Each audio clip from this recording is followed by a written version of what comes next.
It is the night of August 22nd, 1791, and a man is asleep in his bed on a plantation called Clement in the north of a French colony called Saint-Domingue. A gunshot cracks somewhere outside. His dog starts barking loud enough to pull him out of sleep. Annoyed, he gets up to quiet the animal down. He doesn't think much of it. Just a dog, just a noise in the dark. Then he hears voices at his door. "Who goes there?" he shouts. The answer comes back in 3 words. It is death. Okay, let's back up and find out what is going on here. Saint-Domingue in 1791 is France's richest colony and one of the most profitable plantation colonies anywhere in the world. It sits on the western third of the island the Taino once called Haiti, and which the Spanish had by then renamed to Hispaniola. The eastern 2/3 of this island belong to Spain, while the western third belongs to France, and the French have turned it into an efficient but deadly machine. Sugar and coffee are the products, and the machine that produces them operates on the forced labor of roughly 500,000 enslaved African people. The plantation economy here is so lethal that the enslaved population can't even sustain itself through birth. Planters choose to bring new people across the Atlantic year after year rather than keeping the people they already enslave alive and healthy long term. Apart from those 500,000 enslaved people, there are around 30,000 white colonists. This white population isn't one unified group. Wealthy planters want less interference from France.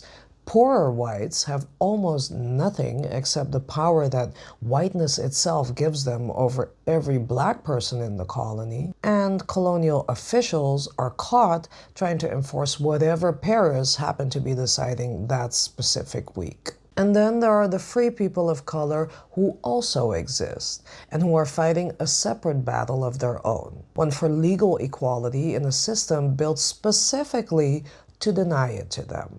The colony is built in layers, and each layer has its boot on the layer below it, and the bottom layer, well, that is where most people are.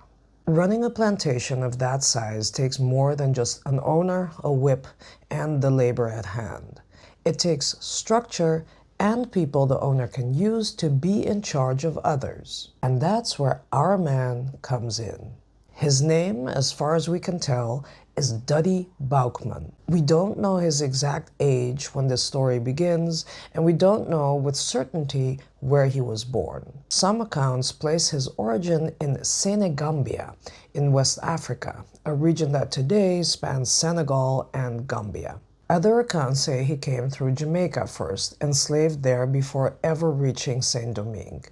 His name also carries a piece of this same uncertainty. Some say it comes from the English words Boukman, because he could read and reportedly taught other enslaved people to read as well. Other accounts connect the name to an Arabic phrase meaning man of the book, and wonder if he'd had some connection to Islamic scholarship before he was ever put on any slave ship.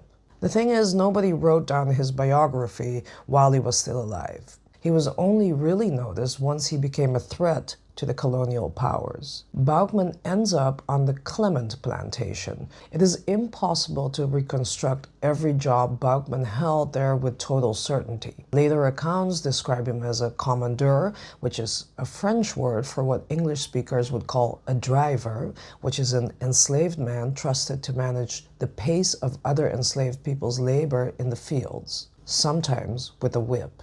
And some accounts also describe him as a coachman, driving carriages which would have given him reason to travel beyond the boundaries of any single plantation. The system relied on enslaved people in skilled and supervisory roles like these, people it could trust to manage labor, carry information, and move through spaces white planters couldn't control alone.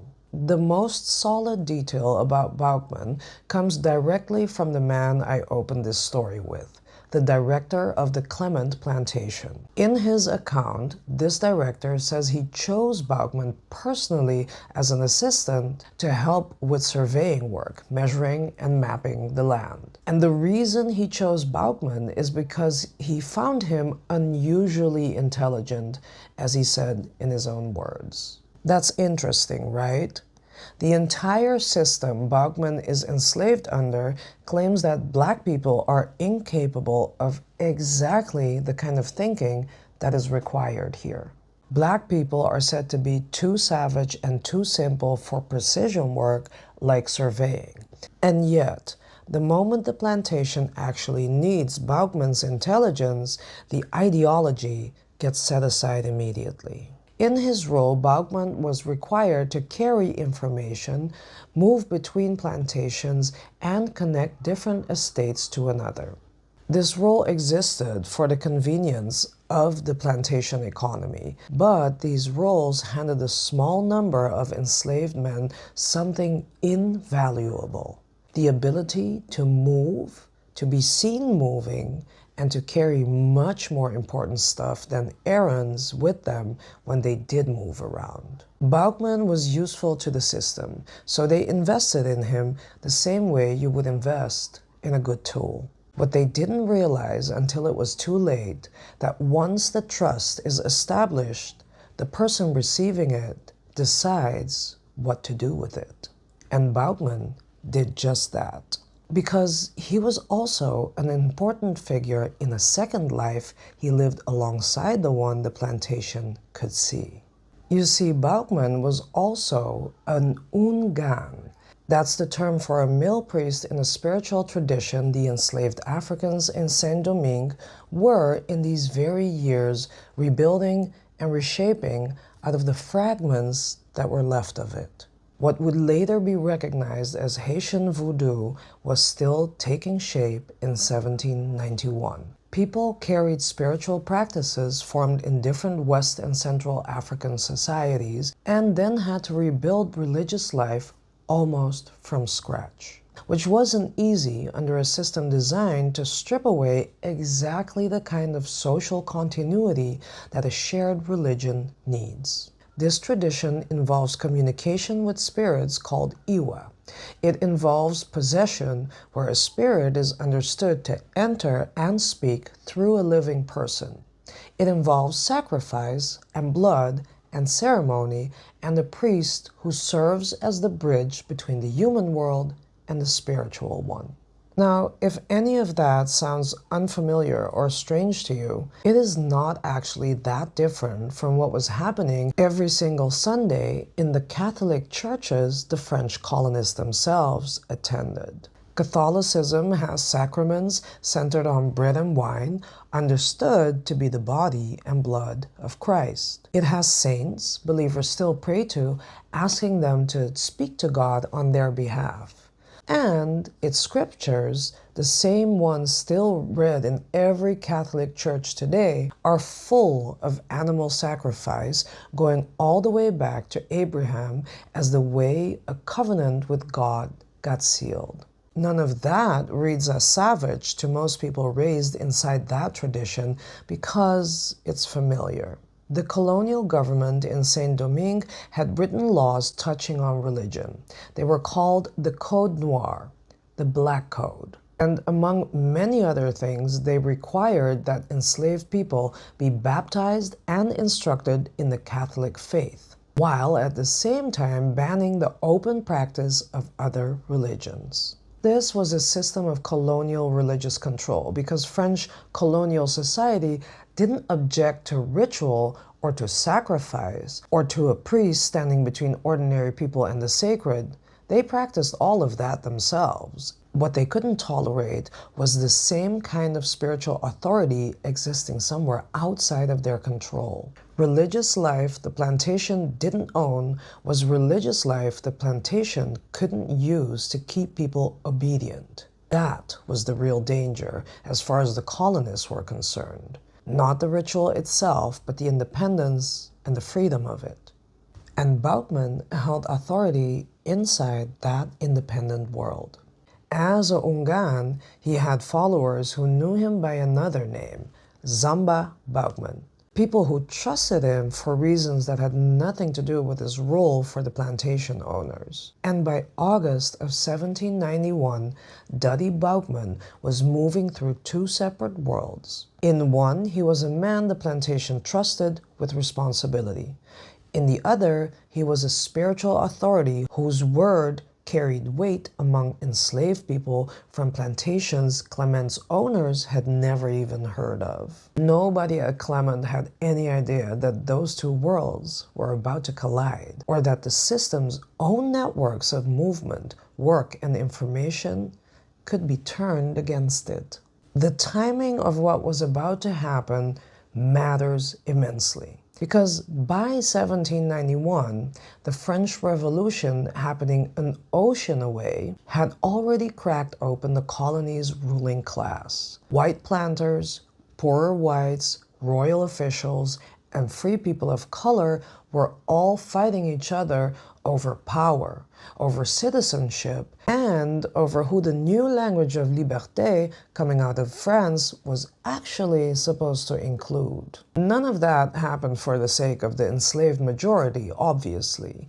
Nobody was arguing for them. But the people running Saint-Domingue were divided, they were distracted, and no longer as untouchable as they had always seemed. And the enslaved people, who had spent years building trust networks across plantations, saw that very clearly. On August 14th of 1791, a large meeting took place on a plantation called Les Normands de Mézy.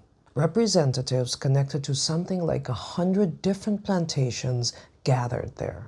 They were all people in similar positions to Boukman's, so people whose roles gave them a reason to be seen traveling, which was an excellent cover for exactly this moment. Let me be very clear. This wasn't a spontaneous outburst of anger. This was planned. People from 100 different plantations do not end up in the same place on the same night by accident. Someone had to organize that, carry word from estate to estate, coordinate timing, and build enough trust across plantations that people were willing to stake their lives on showing up. We don't know what exactly was said at Les Normands de Mézy, but we do know what came out of it. An agreement among representatives of an enormous coordinated network of enslaved people that the time had come to rise.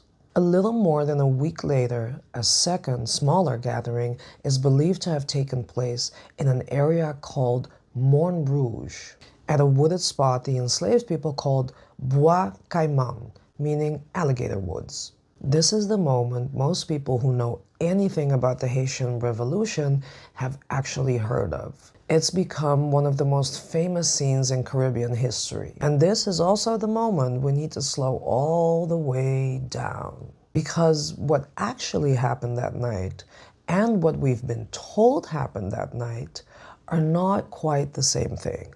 The version most people know goes like this. A storm is raging. Boukman presides over the gathering alongside a woman later remembered as Cécile Fatiman, described in the tradition as a mambo, a female priest in the same spiritual world that later became Vodou. A black pig is sacrificed, and its blood is shared among those present, sealing an oath. Fatiman becomes possessed by a spirit. Boukman delivers a prayer, calling on his people to throw aside the God who watches injustice and demands only tears, and to listen instead to the voice of liberty speaking in all of their hearts. It is a powerful scene. It has been told and retold for over 200 years in Haiti and far beyond it as one of the sacred origin points of the revolution. But nobody who was actually there that night left us a written account. One of the earliest and most influential detailed versions of this ceremony that survives comes from a French colonial doctor named Antoine Dalma, writing it down years after the fact. Whatever his exact intentions were, the effect of his account was that colonial readers found in it a way to understand the uprising as superstition and frenzy rather than what the evidence around it actually suggests. Careful, coordinated political organizing among people who had every reason in the world to want their oppressors gone. A scholar named Léon François Hoffmann looked hard at this in the early 1990s. His conclusion? The richly detailed version wasn't securely established by any source close to the event. It had hardened into fact only after being retold again and again. Other historians, like David Geges, land somewhere in the middle. Some kind of ritual gathering probably did happen. The vivid details, the storm, the exact prayer, the blood, the possession, that may be later elaboration, added by generations of retelling that wanted the night to carry the full weight of what came after it. And then there are the Haitian scholars, like Rachel Beauvoir-Dominique. She pushes back hard against Hoffmann. Why would you trust the written word of a hostile French colonial doctor over generations of Haitian oral tradition carried family to family? Demanding a paper trail before you believe something happened to enslaved people while taking a planter's word at face value is its own kind of bias. Here's where I'm going to leave it. The archive gives us clear, solid evidence of coordinated planning at Lenormand de Mézy on August 14th. It gives us good reason to believe some kind of ritual gathering happened close to Cayman Forest about a week later. What it doesn't give us is a word-for-word transcript of that second night.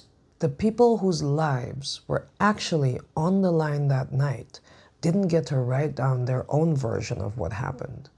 What survived instead is filtered through the very people that gathering was organizing against. What matters is that something was set in motion, because on the night of August 22nd, 1791, it began.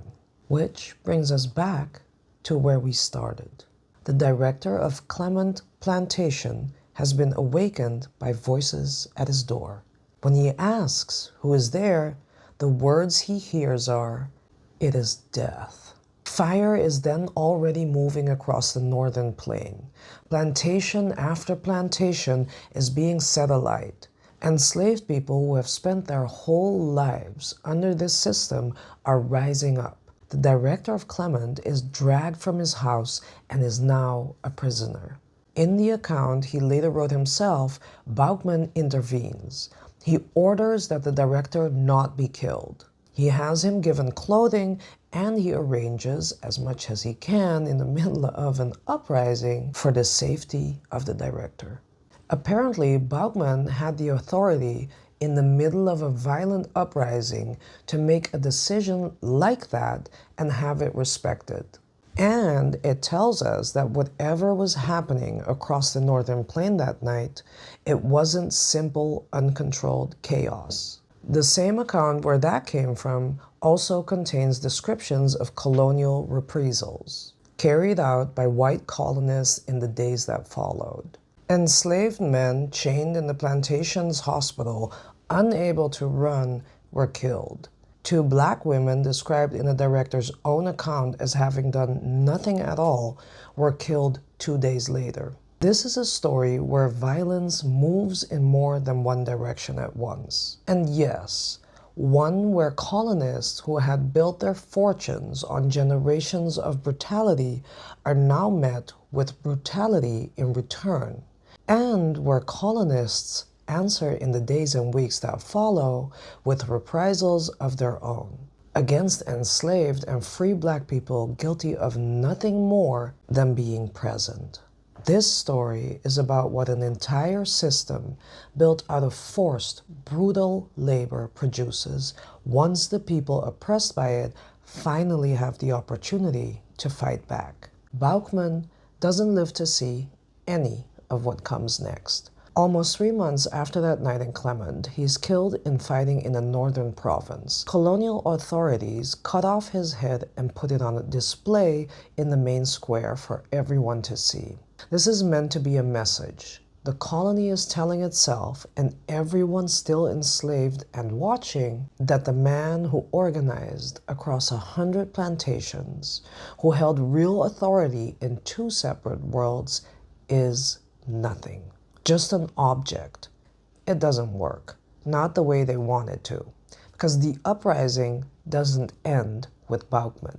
It keeps going through other leaders for 13 more years, through battles against French, Spanish, and British forces until 1804, when it produces something that has never existed anywhere in the world before. A nation built by people who were once enslaved, who fought a European empire, and who won. Boukman may not have seen the flame of victory burn, but he is one of the fire starters.